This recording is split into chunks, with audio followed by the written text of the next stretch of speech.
আজকে কোথা থেকে ব্লগটা শুরু করলাম দেখো, তোমরা দেখতে থাকো কি কি দেখতে পারো মানে পাও।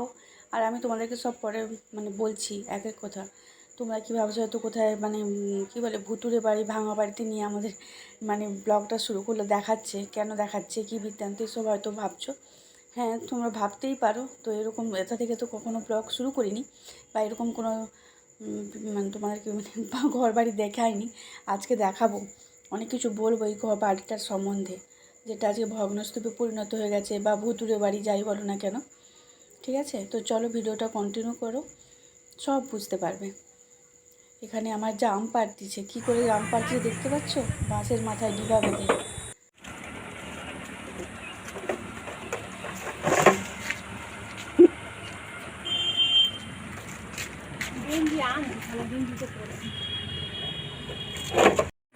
আজকে তোমরা সবাই অনেক ভালো আছো, সুস্থ আছো, আমরা ভালো আছি। আজকে হচ্ছে বুধবার আর এখন সময় 9:16। তো এখন থেকে ব্লগটা শুরু করলাম, দেখতে থাকো, আশা করি তোমাদের অনেক অনেক ভালো লাগবে। আজকে সারাদিন কী করি না করি যতটা পারি তোমাদের সাথে শেয়ার করার চেষ্টা করব। তো আজকে আমি একটা নতুন ঘর থেকে ব্লগ শুরু করছি, নতুন মানে পুরানো ঘর, কিন্তু এখান থেকে ফার্স্ট আজকে ব্লগটা শুরু করলাম। প্রথম এই এটা আমাদের তিনতলা বাড়ি, এটাও রাস্তা ধারে দেখাচ্ছি তোমাদেরকে, ঠিক আছে, পরে সব কিছু বলছি। তো ভিডিওটা কন্টিনিউ করতে হবে, তাই তোমাদের ভিডিওটা দেখতে অনেক অনেক ভালো লাগবে। যে আমাদের ঘরের সামনেটা, এই যে গেট, এই যে ঢুকলাম, বাঁ দিকে একটা রুম আছে ছোট্ট ঘর মতো, আর এদিকে একটা বড় বেঞ্চ, মানে এই যে বেঞ্চটা এখনও যদিও আছে, আর এখন সব কী সব মানে অন্য লোক এখানে ব্যবসার জিনিসপত্র সব রাখা আছে, ঠিক আছে। এই যে তুলসী মঞ্চ, এই দেখো রোড সামনেই একবারে রোড। দেখো বন্ধুরা ঘরের কি অবস্থা, ছাদ ভেঙে ভেঙে পড়ছে আর দিদি মানে ভয় পাচ্ছে। এই দেখো কেমন পড়েছে। এটা হচ্ছে তিনতলা ঘর।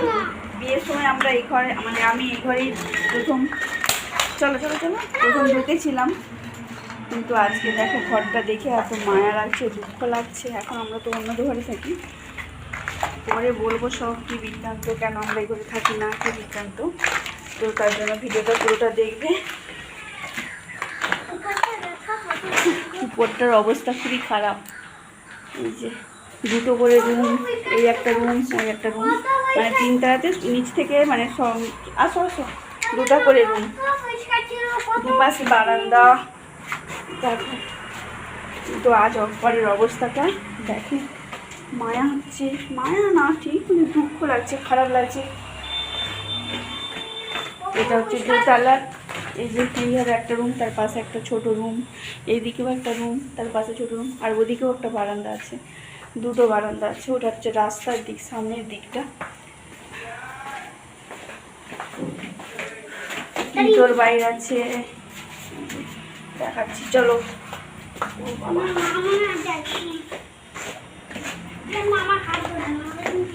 এই যে দেখো, এই একটা রুম, ওই পাশে একটা রুম আছে। এই রুমটাতে আমি থাকতাম বিয়ের পরে সেখানে, আর এর পাশে একটা ছোটো ঘর। আর এই ঘরের এখন অবস্থা দেখো, সব সিমেন্ট দিয়ে রড মানে বাড়িটা সব খসে খসে পড়ছে। আর এই একটা রুম, আর এই হচ্ছে ভিতর বাইর, ওইদিকে দুটো রুম আছে, এদিকে রান্নাঘর ছিল, সব বন জঙ্গল হয়ে গেছে, এই অবস্থা।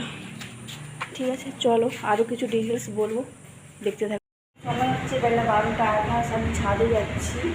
কেন যাচ্ছি বলতো, আজকে আমাদের ধান সিদ্ধ হয়েছে, ধানে ভাত গুলোতে হবে, তাই যাচ্ছি। আর রান্না হয়ে গেছে, নিচে গিয়ে দেখাচ্ছি কী রান্না করলাম। ও ধান, ভাতের ধান, এটা আজকে সিদ্ধ হয়েছে। ধানেরটা পাটা বলে দিই, পরে দেখা হচ্ছে আবার। হ্যাঁ, ধানে পা বলে একটু বসলাম, এত রোদ বাবা গো, মাথা গরম হয়ে গেছে একবার। কালকে ধানে ভাত তোলা হয়েছিল, আজকে সিদ্ধ হয়ে গেছে। তোমরা একটু কমেন্ট করে জানাবে কাদের বাড়িতে এখনও ধান সিদ্ধ হয়, বুঝলে। তোমরা যারা আমার ভিউয়ার্স আছো কিংবা যারা দেখো আমার ভিডিও, তাদের কাছে একটা আমার কমেন্ট মানে কী বলবো, জিজ্ঞাসা যে কাদের কাদের বাড়িতে এখন ধান সিদ্ধ। আমাদের বাড়িতে হয় ধান সিদ্ধ, আগেও হতো বেশিরভাগ, তারপরে কর্তমশাই আবার শরীর খারাপ হয়েছিল, তারপর থেকে আর মানে ধান সিদ্ধ হয়নি। মানে ধান পেতাম কিন্তু লোককে দিয়ে করানো হতো, কিন্তু এখন ধানটা এবছর এত দেরি করে দিয়ে গেছে, তো সবাই ধান সিদ্ধ করে কমপ্লিট হয়ে গেছে, আর আমাদের মানে এখন কলেও এত ধান করতে আমার সেই সময়ও পাচ্ছে না। তো তবু কালকে ফাঁক করে সকাল সকাল করা, যখন 5টা থেকে করা হয়েছিল, কম ধান তো ওই জন্য তাড়াতাড়ি হয়ে গেছে। আর আজকেও সকাল সকাল শুরু করেছিলাম, 7টায় হয়ে গেছে। কিন্তু এই ছাদে তুলা করা, এই গোছগাছ করা, এসব করতে অনেক টাইম লাগে। তারপরে বিশেষ সমস্যা, ধান তো সিদ্ধ হয়ে গেল কষ্ট করে, কিন্তু এই ছাদে বারবার এসে ছাদে মানে ধানে হাত বোলানো, এটাই সব থেকে বেশি টাফ। কী গরম বাবা গো! ধান চাপা দিয়ে দেবো মানে ভাতটা খাওয়ার পরে, আবার বিকেলবেলা খুলে দেবো, ঠিক আছে? তো চলো, হ্যাঁ কী রান্না করলাম সেটা তোমাকে শেয়ার করবো।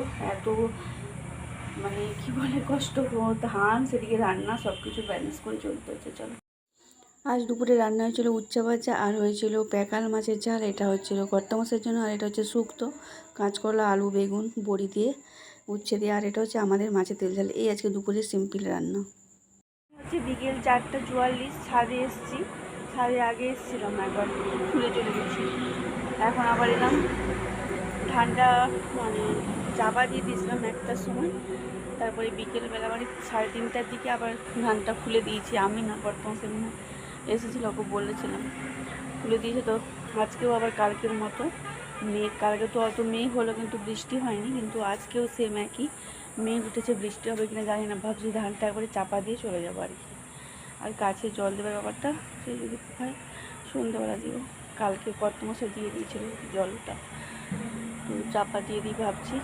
আর একটা কথা, তোমাদেরকে যে বলে দেখিয়েছি যে আমাদের 3তলা পাকা বাড়িটা, আসলে আমি যখন বিয়ে হয়ে ফার্স্ট আসি তখন ওই বাড়িতেই উঠেছিলাম।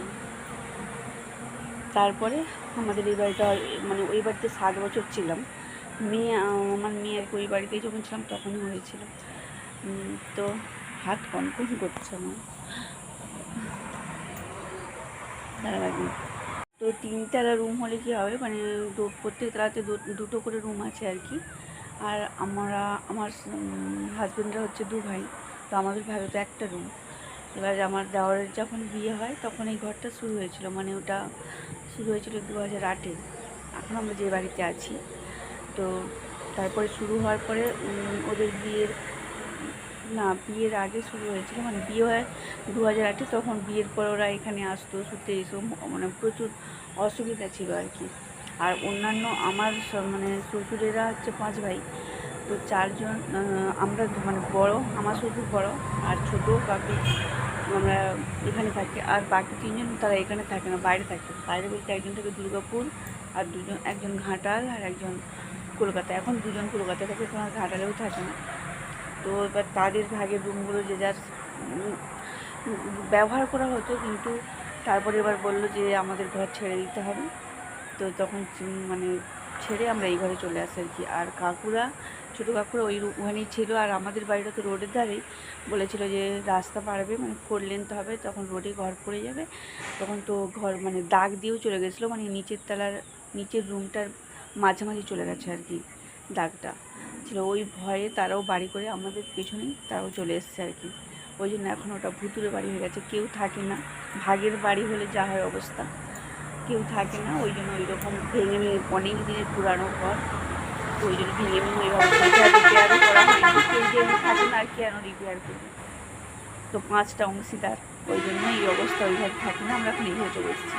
কিন্তু দেখে খুব খারাপ লাগলো, অনেকদিন পরেই গেছিলাম আজকে আম পাড়তে। গাছটায় আম হয়েছিল, মানে ছাদ থেকে পাড়া যাচ্ছিলো, তো ওই জন্য গিয়েছিলাম। তো পুরো ভেঙে চাই পড়েছে, এই হচ্ছে ব্যাপার, আর কিছু নেই। তো চলো আবার পরে দেখা হচ্ছে। আর ধানটা গোছ করে নিই, আর কি মেঘ ডাকতেছে গুড়ুম গুড়ুম করে। চলো,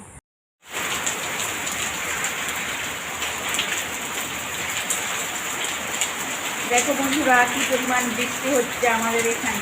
এই একটু আগে বৃষ্টিটা শুরু হলো, মোটামুটি হচ্ছে আর কি। অনেকক্ষণ গরম করে তারপরে শুরু হলো। তারপরে বর্ষার বিকেলে চলে এলো আবার ফুচকা। বৃষ্টি হচ্ছিলো, তারপরে আবার ফুচকাও চলে এলো, আর আলু মাখা আর টক ঝোল। তাহলে একবারে বিকেলটা, তো বিকেলবেলা খাইনি যদিও, সন্ধ্যাবেলা খেয়েছি। তো চলো আজকের ব্লগটা এই পর্যন্ত। ভালো লেগে থাকলে অবশ্যই লাইক কমেন্ট করো, আর অবশ্যই আমার চ্যানেলটা সবাই সাবস্ক্রাইব করো। সবাই পাশে থেকো, সবাই ভালো থেকো, টাটা, দেখা হচ্ছে।